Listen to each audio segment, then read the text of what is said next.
Bonjour et bienvenue dans notre chaîne Info pour tous. Aujourd'hui, nous allons faire une fois de plus un tour vers la Côte d'Ivoire pour vous présenter l'accord secret entre Guillaume Soro et Alassane Ouattara qui a été dévoilé.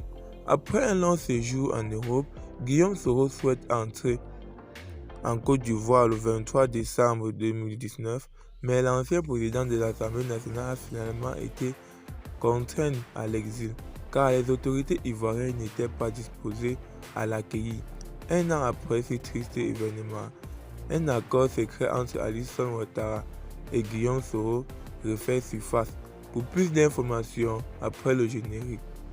Et surtout, n'hésitez pas de vous abonner et d'activer la cloche de notification pour ne plus manquer nos prochaines vidéos. Bon visionnage.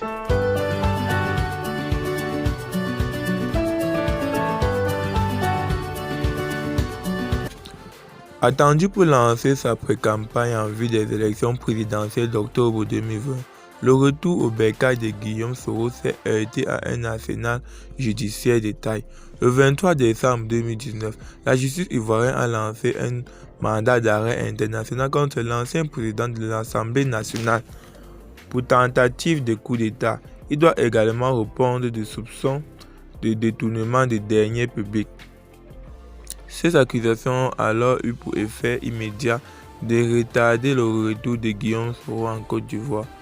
L'ex-chef de la rébellion, accompagné de ses plus proches collaborateurs, avait pourtant embarqué dans un jet privé à Paris à destination d'Abidjan, mais son avion ne s'est jamais posé sur le territoire ivoirien. Ayant reçu une alerte faisant état d'un impressionnant dispositif militaire déployé pour l'arrêter, Guillaume Soro a pris une toute autre direction. Son avion a dérouté vers Accra avant de repartir pour l'Europe. Dans un communiqué public sur les réseaux sociaux, le camp Soro est revenu sur ce retour manqué. Génération Nouvelle indique que Guillaume Soro et ses collaborateurs étaient bel et bien informés par cette tentative d'arrestation orchestrée par le régime d'Abidjan. Il faut dire que la rumeur de cette arrestation circulait depuis quelques jours. Elle a été amplifiée par le rapport du 22 au 23 décembre de son voyage pour cause de fermeture de l'espace aérien ivoirien en raison de la visite du président français Emmanuel Macron. Peut-on lire dans le dit communiqué. Dans le même communiqué, on apprend également l'existence d'un canal de discussion entre Alassane Ouattara et Guillaume Soro. Le président de la République aurait délégué quelques émissaires pour faire passer un message clair aux leaders de GPS en échange d'un ralliement officiel au RHDP.